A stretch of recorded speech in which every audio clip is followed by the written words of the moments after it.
propose, donc David, qu'on commence pour nous parler un petit peu de toi, des business géographiques, votre métier, ce que vous faites. D'accord, avec plaisir. Donc moi je suis David Langarossa, j'ai rejoint Business Géographique il y a 5 ans. Donc en qualité d'ingénieur d'affaires, et donc aujourd'hui j'ai en charge l'offre géodécisionnelle, donc GeoClick pour ClickView et pour ClickSense au sein de Business Géographique. Donc Business Géographique est une société française basée à Villeurbanne qui est en fait une business unit depuis le 1er janvier du groupe Cyril. Oui. Donc aujourd'hui on pèse 25 millions d'euros de chiffre d'affaires, 280 employés. Et donc Business Géographique, cette business unit de Cyril, fabrique donc des logiciels de système de SIG, le système d'information géographique, qui vont permettre donc aux villes, aux régions, etc., de gérer au quotidien les espaces verts, l'éclairage public, la route, le cadastre. Et une autre partie des produits fabriqués par Business Géographique sont en fait donc des logiciels de géodécisionnel, de géobusiness intelligence. Donc qui permettent aux clients de ClickView et ClickSense de projeter leurs indicateurs métiers donc sur des cartes. Super. Donc c'est vrai qu'aujourd'hui, hier on était au salon Big Data Paris, la data, tout le monde en parle. Et c'est vrai que la représentation sur des cartes est extrêmement importante. Est-ce que tu peux nous parler un petit peu plus de la collaboration justement avec Click? C'est une collaboration historique depuis longtemps. Ah, effectivement, on est le partenaire historique de Click pour la cartographie, donc depuis 2006. Donc on a commencé un contrat tout d'abord avec la Suède, donc à l'époque c'était ClickTech. Puis donc on a élargi la collaboration au niveau international avec maintenant Click. Et donc depuis 10 ans, nous travaillons les mains dans la main avec les équipes Click, les partenaires et les clients Click pour justement leur permettre de projeter leurs indicateurs métiers sur des cartes et de prendre des décisions plus rapides et plus simples grâce à la cartographie. D'accord. Il y a une question qu'on évoquait ensemble et tu m'expliquais, j'aimerais bien qu'on explique aux auditeurs. On vous compare parfois avec les API Google. Est-ce que tu peux nous en dire plus? Est-ce que c'est une solution concurrente? Comment tu vois les choses à ce niveau-là? Alors en fait, effectivement, c'est tout à fait vrai ce que tu dis. Donc on a, depuis que j'ai commencé il y a 5 ans à travailler avec Click, les clients Click, les partenaires Click et même parfois les personnels de Click me disaient mais oui, mais Google, est-ce que c'est concurrent de GeoClick, etc. Alors pas du tout. En fait, c'est vraiment des solutions complémentaires. Il faut savoir déjà à la base que Google est un outil de géolocalisation. C'est pas du tout un outil de géoanalytics, donc ça va vous permettre, à partir d'adresses postales, d'avoir des points et de les positionner sur une carte avec des indicateurs monovalués, par exemple le nombre d'employés par agence. Mais vous ne pourrez pas avoir d'indicateurs multivalués, des flux, des cartes de chaleur, créer des zones commerciales qui seraient des agrégations de codes postaux. Voilà, c'est vraiment un outil de géoanalytics. Donc ça c'est le premier point, c'est du point de vue commercial. En fait ce qu'il faut savoir c'est que Google en plus, il y a de nombreux clients Click qui utilisent malheureusement en toute illégalité Google, puisque vous avez 2 API, une API qui est gratuite, une API qui est payante. Et dès lors que vous êtes un client Click, que vous utilisez l'application Click ou ClickSense, ClickView, ClickSense, derrière un pare-feu sur un LAN avec une authentification de vos utilisateurs par username password à cette application Click, si à l'intérieur vous souhaitez utiliser Google, vous devez obligatoirement payer l'API premier. Donc qui coûte 8 580 € chaque année. Et en plus, depuis le 1er janvier 2012, vous êtes susceptible de devoir payer des fees supplémentaires en plus de l'API premier. Donc l'API gratuite ne doit pas être utilisée, même si techniquement elle fonctionne. Tu peux bien le dire, puisqu'il y a donc c'est un point important. Donc si le client a payé l'API premier, on peut la réutiliser en GeoClick sous forme de clé de géocodage ou sous forme de fond de plan. Par contre, s'il ne souhaite pas payer, on lui propose OpenStreetMap, qui est le concurrent de Google, gratuit. D'accord. Et GeoClick, tu peux nous en parler un peu plus des extensions pour ClickView, pour ClickSense Alors tout à fait. Donc en fait, ce qu'il faut savoir, c'est que donc, GeoClick incorpore en fait notre propre moteur cartographique à l'intérieur, ce qui va permettre à GeoClick de se différencier très facilement des néo-extensions qui existent depuis 1 ou 2 ans pour ClickView ou pour ClickSense. Puisqu'en fait ce moteur va nous permettre de gérer de gros volumes de données, c'est-à-dire qu'on est chez un client grand compte Click qui va avoir énormément de données, qui souhaite projeter des KPI par exemple sur les communes, les 36 000 communes de France. Nous, donc ça fait 36 000 points, nous on peut gérer des dizaines, des centaines, des millions de points. Là où les néo-extensions vont être plus limitées parce qu'elles sont ce qu'on appelle client-side rendering, elles n'ont pas de serveur intégré, ce qui fait qu'elles vont se limiter à quelques milliers de points. Donc nous, on va pouvoir travailler sur des grosses volumétries. Deuxièmement, grâce à ce moteur qui est incorporé dans GeoClick, on peut se connecter à des bases de données spatiales préexistantes chez nos clients, ce qui est souvent le cas dans le secteur public. Nos clients utilisent des bases de données spatiales, Oracle, Esri, PostGIS et autres, et nous on va pouvoir se connecter nativement, là où d'autres vont devoir convertir les fichiers dans d'autres formats, etc. Donc ça complexifie l'architecture. Donc nous on va vraiment pas du tout complexifier l'architecture, on arrive sur l'existant du client, on s'installe sur le serveur ClickView, il n'y a pas besoin d'un serveur additionnel, et donc on va pouvoir justement travailler avec le client Click sur ces applications en créant des données cartographiques et projetant ses KPI dessus. D'accord. Et sur ClickSense? Alors pour ClickSense, effectivement, donc Click a le marché évoluant du niveau décisionnel, Click a décidé d'incorporer de la cartographie très basique dans ClickSense. Donc la grosse différence avec GeoClick, ça va être déjà que GeoClick dispose d'une vraie console de management capable de gérer de nombreuses couches cartographiques, ce qui va vous permettre de faire un drill en projetant vos indicateurs de métier, de marge, de chiffre d'affaires à différents niveaux cartographiques, donc régional, départemental, communal, et donc en faisant un drill down avec la souris, en descendant très facilement d'une couche à l'autre, et en permettant d'avoir par exemple au niveau régional une carte de chaleur avec une densité de vente, au niveau départemental, des camemberts avec une répartition des ventes par produit, par agence. Et puis peut-être au niveau communal, une autre analyse avec les flux des magasins vers les clients. Ce que ne pourra pas faire ClickSense. D'autre part, ClickSense va se limiter, en tout cas dans l'avant-dernière version que j'avais dans les mains, donc la 2.11, se limiter à la possibilité de projeter des KPI avec ClickSense à 3333 polygones. Là où, par exemple, si vous souhaitez projeter des KPI dans ClickSense avec GeoClick, vous pouvez sur les communes de France, il y en a 36 000, aucun problème. Donc la 2.2 maintenant de ClickSense, je ne sais pas combien elle s'arrête en termes de polygones, mais déjà on pouvait aller bien au-delà. Donc on va vraiment pouvoir travailler sur des choses très complexes, on va aussi pouvoir projeter sur des plans de bâtiments. D'accord. Bon, bah super. Tu me parlais en fait quand on a préparé cet entretien d'un certain nombre des clients, des cas clients super intéressants et justement de cette notion de ROI de GeoClick, avec des très belles références comme Ikea, comme Sanofi, les sapeurs-pompiers de Paris. Est-ce que tu peux nous en dire plus? Tout à fait, tout à fait. Alors, ce qu'il faut savoir, c'est que donc, on travaille depuis 10 ans avec ClickView. Aujourd'hui, on a plus de 250 clients ClickView sur 5 continents, dans 50 pays qui travaillent avec nous. Et ça va de la petite PME à 5 licences jusqu'au grand compte Sanofi avec 10 000 licences. Donc c'est vraiment tout type de clients, tout type de secteur d'activité. Et donc au niveau de nos clients, donc on peut prendre effectivement quelques corps. On a beaucoup de clients dans le secteur pharmaceutique, dans le secteur de la grande distribution et puis dans le public, notamment avec les pompiers. Donc si on prend par exemple le secteur de la grande distribution, on va travailler avec Ikea, notamment en Italie. Donc c'est très intéressant ce qu'ils font. Ils font notamment du ciblage marketing, c'est-à-dire que ils ont une application ClickView avec, ils savent quels sont leurs meilleurs clients, donc c'est tel type de CSP avec un certain nombre d'enfants, un certain âge des enfants. Et ce qu'il me disait, c'est qu'on ne peut pas nous décider d'imprimer une brochure couleur et l'envoyer à tous les foyers italiens, ça nous coûterait beaucoup trop cher. Donc ce qu'on aurait besoin, c'est un outil qui nous permette de faire de la sélection cartographique en sélectionnant que par exemple nos clients qui ont une carte de fidélité et qui sont à moins de 30 minutes en voiture ou à pied ou en vélo de chacun de nos magasins, de manière à filtrer l'application ClickView uniquement sur ces clients-là, imprimer la brochure couleur et l'envoyer uniquement à ces foyers italiens. Ouais, donc ça permet des grosses économies. Voilà. Très intéressante. Ils font aussi d'autres choses, c'est-à-dire qu'il faut savoir... Bonne pour la planète. Absolument. En Italie, dans les gros magasins Ikea, ils ont des caméras vidéo qui sont capables de comptabiliser le nombre de personnes qui visitent à un instant T ou sur une période de temps telle partie du magasin.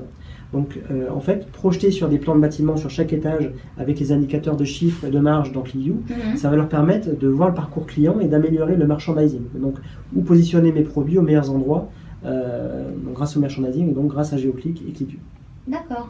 Donc ça c'est pour le secteur de la grande distribution, on a d'autres clients. Dans le secteur pharma, on a le top 60% des gros clients ClickView dans la pharma qui utilisent GeoClick, dont Sanofi, mais il y en a également d'autres, Bayer, Astellas, Lundbeck et d'autres. Alors ce qu'il faut savoir, c'est que la pharma, il n'y a pas de lien direct entre la promotion des produits et les ventes. Pourquoi ? Parce qu'en fait, ce sont les médecins qui sont prescripteurs. Donc c'est très compliqué, lorsqu'on fait une campagne à la télé d'un médicament, d'avoir un impact direct sur les ventes, puisqu'en fait, c'est les médecins qui vont prescrire. Donc si on souhaite optimiser les ventes et donc améliorer le parcours des visiteurs médicaux, il est important de comprendre la relation que peut avoir, par exemple, les médecins généralistes avec les pharmacies importantes autour de lui ou autour d'eux, et une pharmacie très influente avec les médecins autour d'elle. Donc par exemple, on travaille avec un gros labo là-dessus. Donc l'idée c'était de géocoder les 22 000 pharmacies françaises, les 88 000 médecins généralistes, et de dire je veux créer des isochrones, c'est-à-dire voir qui sont les patients, les médecins généralistes qui sont à moins de 10 minutes, moins de 20 minutes, moins de 30 minutes autour de chaque pharmacie, à pied, à vélo ou en voiture. La même chose pour chaque pharmacie et chaque médecin. Et donc comprendre la relation que peut avoir les deux ensemble, de manière à ce que les visiteurs médicaux optimisent leur visite et aient pu plutôt voir telle pharmacie ou tel médecin plutôt qu'un autre, de manière à favoriser la prescription des médicaments et les ventes. D'accord. Du coup, est-ce que Sanofi, par exemple, ils sont plus quantifiés, le ROI Alors c'est toujours difficile à quantifier, mais on voit vraiment une vraie utilité, effectivement. Les pompiers aussi, donc on parlait des pompiers parce qu'il y a beaucoup de clients du secteur public qui utilisent la cartographie et Cliview et Geoclick pour Cliview, notamment les pompiers. Il faut savoir qu'il y a 101 départements en France aujourd'hui. Un tiers d'entre eux utilisent Cliview et Geoclick, notamment à travers une application qui est réalisée par un partenaire grenoblois Oxio, un partenaire Cliview. Donc la solution s'appelle Analyse 10, donc qui mixe Cliview et Geoclick, et elle permet aux pompiers notamment de gérer deux choses. C'est-à-dire que les pompiers, ils ont des contrats avec les préfectures en termes de temps d'intervention. Donc pour aller à telle commune, à Saint-Martin-d'Isère, ils doivent y aller en moins de 8 minutes, à tel endroit, etc. Et en plus, ils ont une deuxième contrainte, c'est qu'ils ont des coûts logistiques qui sans cesse s'exposent, puisqu'en fait, ils ont des pompiers qui utilisent différents types de véhicules. Donc pour aller éteindre un feu d'un immeuble ou une maison, ça ne va pas être le même type de véhicule qui va être utilisé. Donc ce qu'ils ont besoin de faire, c'est d'une part réduire au maximum leur temps d'intervention, le plus rapidement sur place, le plus rapidement, et surtout essayer aussi de réduire les coûts, donc essayer d'être au plus près des prochaines actions. Donc ce qu'ils réalisent, ils ont par exemple les interventions des 5 dernières années au niveau d'Ampli-View de leurs interventions, donc ils savent quel type de personnel a été utilisé, est-ce que c'était des pompiers pour le feu, est-ce qu'il y avait un médecin à bord, est-ce que la chaîne de commandement a été mobilisée, combien de temps de parcours on a eu, quel type de véhicule on a utilisé, et donc ils voient un petit peu avec une carte de chaleur ou d'autres cartes projetées par Geoclick, le type d'intervention qu'ils ont eu à réaliser, et ça leur permet de faire de la predictive analysis et donc de rapprocher leurs camions, de mettre les bons camions, les bonnes personnes aux bons endroits pour être au plus près des prochaines actions et donc du coup réduire le temps de parcours, donc respecter leur contrat avec la préfecture et également respecter les contraintes qu'on leur donne en termes de coûts logistiques. D'accord. Bon, c'est super intéressant tout ça. Et il y a plein d'autres exemples, donc oui, c'est vrai qu'on a plein de belles références. Qui utilise Geoclick? Est-ce que c'est plutôt la DSI? Est-ce que c'est les métiers? Est-ce que c'est les deux? Alors très souvent, lorsqu'on prospecte un directeur informatique d'une entreprise, PME ou grand compte, très souvent il n'est pas au courant des besoins géodécisionnels que peuvent avoir ces opérationnels. Donc dans 80% des cas, les projets géodécisionnels sont drivés par les opérationnels eux-mêmes. Donc il y en a 5. Le premier, ça va être le directeur commercial, qui va être le plus consommateur de géodécisionnel, le directeur marketing, ensuite le DAF ou directeur du contrôle de gestion, et enfin, dans un moindre cas, le DRH ou le directeur de la logistique, de la supply chain. D'accord. Ok, très bien. Donc en termes de ROI, par exemple, le directeur commercial, son ROI, ça peut être de dire, voilà, j'ai des magasins, je sais certainement qu'il y a une sorte de cannibalisation des clients entre magasins, mais je veux éviter ce phénomène. Donc dans mon matrice BI sans carte, je suis incapable de le voir. Et donc avec Geoclick, tout de suite, je vois des flux entre les magasins, donc je vois qu'il y a un problème, et je peux intervenir rapidement auprès de mes directeurs de magasins pour qu'ils essaient d'éviter de se prendre des clients. Ou alors, je suis directeur commercial, j'ai plusieurs commerciaux, je vais à peu près leur donner des secteurs commerciaux équivalents en termes de potentiel. Or, certains départements ou certaines régions, je dirais, sont au niveau du SIG, sont plus facilement reliables au niveau de la route. Donc pour le commercial qui va avoir cette région avec beaucoup de routes, ça va être beaucoup plus facile de visiter un grand nombre de clients dans la journée, alors que l'autre commercial qui pourtant semble avoir un potentiel de région équivalente au niveau économique, a beaucoup moins de routes, donc il va peut-être voir que 2 clients dans la journée. Donc on ne peut pas considérer que ces zones commerciales sont identiques. Voilà, donc là le SIG est pris en compte dans la simulation, donc la sectorisation, et c'est ce que permet de faire Geoclick. Pour le directeur du marketing, ça va être de faire du ciblage marketing. On l'a dit tout à l'heure avec Ikea. Donc je veux cibler mes clients qui ont des cartes de fidélité à moins de 30 minutes pour l'envoyer une brochure promotionnelle. Donc vraiment du ciblage marketing, c'est ce que sait très bien faire Géoclick. On va avoir également le directeur du contrôle gestion, par exemple le DAF. Il faut savoir que les grandes multinationales qui font des dizaines de milliers de transferts bancaires par mois, c'est quelque chose qui est très difficile à gérer dans une matrice BI, de voir s'il y a des anomalies. On parlait de l'affaire Kerviel et Léo, donc par exemple on peut voir un flux financier qui part vers la Chine. Or, on n'a pas du tout de partenaires commerciaux en Chine, ça interpelle le DAF, il clique sur le flux dans Géoclick, ça fait de son document ClickView, il voit qui a fait quoi à quel moment, il peut prendre les sanctions nécessaires. Donc ça c'est vraiment très utile. C'est vrai que c'est très précis. Absolument, donc ça apporte vraiment une vraie valeur ajoutée dans l'analyse d'avoir. Et enfin, le DRH, ça peut être par exemple, j'ai des bassins d'emploi, je veux calculer des primes de mobilité, j'ai 2 régions économiquement, avec une autre, celle du dessus, un peu plus faible que l'autre, pourtant j'ai plus d'employés dans la région du dessus que la région du dessous, donc je veux encourager mes employés à aller travailler dans la région du dessous, qui a plus de potentiel économique, donc moyennant des primes de mobilité, donc ça va permettre au DRH de faire ça. Et puis, le directeur de la logistique, la supply chain, ça peut dire, voilà, on voit un petit peu les flux entre nos usines, nos agences et des agences vers les clients, donc est-ce qu'on peut pas optimiser la supply chain, donc les flux de Géoclick permettent de faire ça. Donc vraiment une utilité pour la plupart des fonctions dans l'entreprise. Tout à fait. Tu me donnais un chiffre très intéressant, tu me disais qu'il y a environ 80% en fait des données qui sont exploitables au travers justement de la cartographie, des KPI qu'on peut justement exploiter au travers de ces services. On a parlé en fait des zones cartographiques, mais tu me parlais aussi, donc tu as mentionné un exemple tout à l'heure, des bâtiments en fait, comment on peut justement sur des plans de bâtiments, comment on peut représenter, utiliser ces KPI. Tout à fait. Tu peux nous donner quelques exemples. Donc tu as raison, en fait, il y a bien effectivement, selon Gartner, 80% des données de nos clients, quelles qu'elles soient, RH, finance, etc., qui ont un potentiel de représentation cartographique. Donc ça ne veut pas forcément dire uniquement projeter des KPI ClickView ou ClickSense au niveau territoire, à savoir donc des codes postaux, des communes, des régions, des départements ou des zones commerciales qui seraient des agrégations de ces derrière, mais aussi sur des plans de bâtiments. Donc ça peut être par exemple pour l'hôpital, voir le taux d'occupation moyen des lits par spécialité. Ça peut être par exemple un bateau qui transporte des conteneurs pour voir les conteneurs pleins, les conteneurs vides, quel type de marchandises. Ça pourrait être également un supermarché, Ikea, typiquement, Ikea avec l'histoire du merchandising. Mais on peut avoir aussi projeté sur des usines, des entrepôts de logistique, un tas d'autres choses possibles. Donc il y a 2 types de clients. Il y a des clients qui ont des données avec des vieux bâtiments. Donc à l'époque, les architectes, il y a 20 ans, travaillaient avec des fichiers de dessin industriel, donc des fichiers CAO, DAO. Donc nous, en fait, c'est un peu plus compliqué pour nous, mais c'est techniquement faisable. Donc on récupère le plan, on va le refaire à la main avec des polygones à l'intérieur, de manière à pouvoir projeter des KPI ClickView ou ClickSense sur chaque polygone à l'intérieur du bâtiment ou sur le bâtiment lui-même.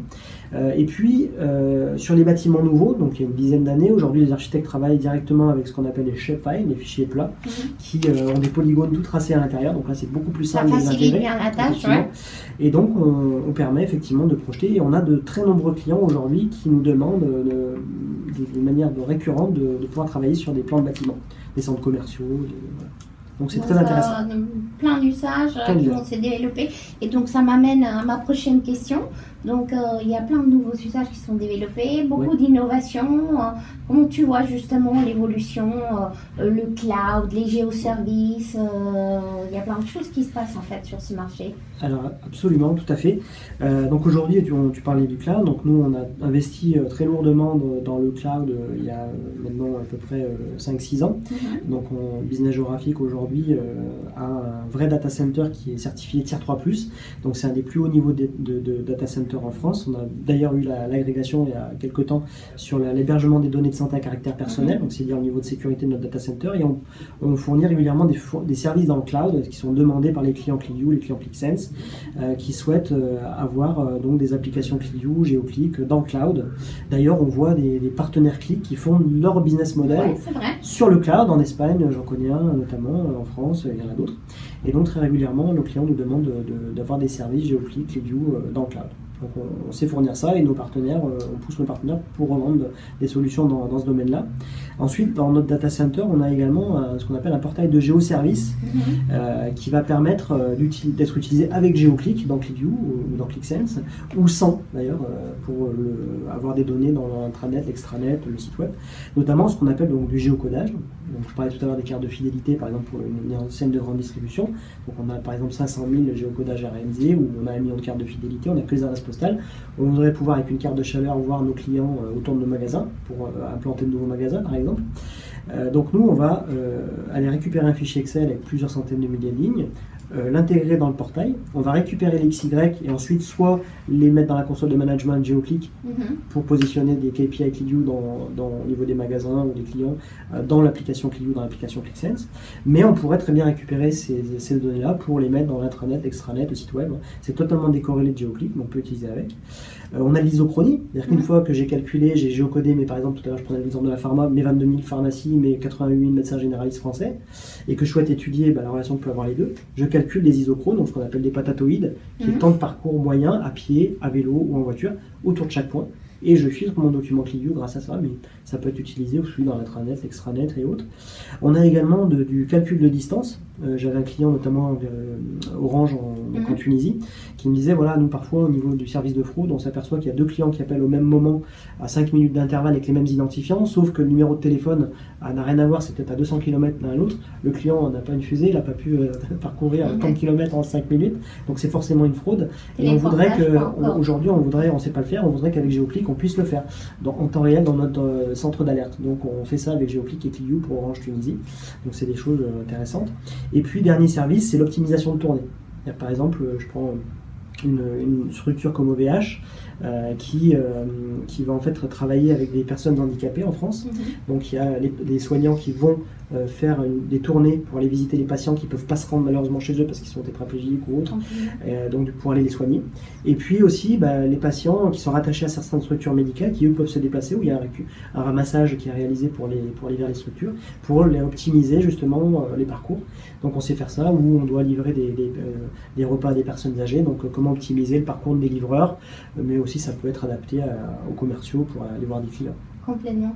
Donc plein de choses intéressantes. Plein de choses innovantes. Ouais. Donc plein de projets en fait. En tout cas, je pense que le duo Click Business Geographic est un duo gagnant. Aujourd'hui, on propose beaucoup de valeur à nos clients. Je propose peut-être que s'il y a des questions qu'on les prenne. C'est une session live, donc vous pouvez poser des questions. Vous verrez que c'est pas un enregistrement, on est bien là avec David. Je vous invite aussi, puisqu'il y a toute l'équipe en fait de Business Geographic qui est présente au Cubar, qui est là pendant le Virtual Forum pour poser vos questions. Donc déjà n'hésitez pas, on est encore là avec David quelques instants. Si vous avez des questions, autrement il y a l'équipe bien évidemment qui restera à votre disposition et dans le Cubar, et cette session sera disponible aussi après à la demande dans quelques jours. Et je rebondis sur le fait rapidement qu'en fait dans le Cubar vous avez une démonstration d'une trentaine de minutes sur GeoClick pour ClickSense et également un témoignage de notre client TNT Express France qui explique en 5 minutes en gros avant-après GeoClick. Oui, parce que David nous a dit plein de belles choses, je confirme, tout ça c'est vrai, mais si jamais vous avez des doutes, venez vraiment voir cette belle démonstration. Merci. Merci à toi. On nous demande le temps de mise en œuvre. Alors, en moyenne, un projet GeoClick, c'est en gros 4-5 jours de service, incluant l'installation, la configuration, la création des analyses, le transfert de compétences. Ça peut être plus si on a 200 applications ClickView, effectivement, ça prend plusieurs dizaines de jours. Mais en tout cas, sur une ou deux applications, avec 3-4 cartes dans l'application, en gros, en 4-5 jours, on est opérationnel, on est autonome, le client ensuite peut se débrouiller seul. D'accord. Et moi j'ai une question aussi pour toi. Quels sont les partenaires? Comment ça se passe le déploiement? Tu as parlé des partenaires avec qui vous travaillez. Quels sont les partenaires en fait avec qui vous travaillez le plus en France? Ça peut intéresser en fait aussi. Alors ce qu'il faut savoir, c'est qu'aujourd'hui, parmi les partenaires Click, on a 150 partenaires ClickView dans le monde qui revendent GeoClick à leurs clients. Donc nous on ne vend pas en direct à nos clients. On est là en phase avant-vente, on les suit de A jusqu'à Z. Par contre, la vente de licence et l'intégration est réalisée par nos partenaires. Donc en France, on va travailler notamment avec Business et Décision, Kérus, ASI, Oxio par exemple pour les pompiers. Et puis on a d'autres partenaires en région comme Opso, donc à Nantes, Axi ou Decideum à Lille, etc. Donc on va avoir différents types de partenaires qui vont intégrer nos solutions. On travaille toujours dans la main et on garde une relation avec notre client de A jusqu'à Z. Même si la vente n'est pas réalisée par Business Géographique, mais par un intégrateur.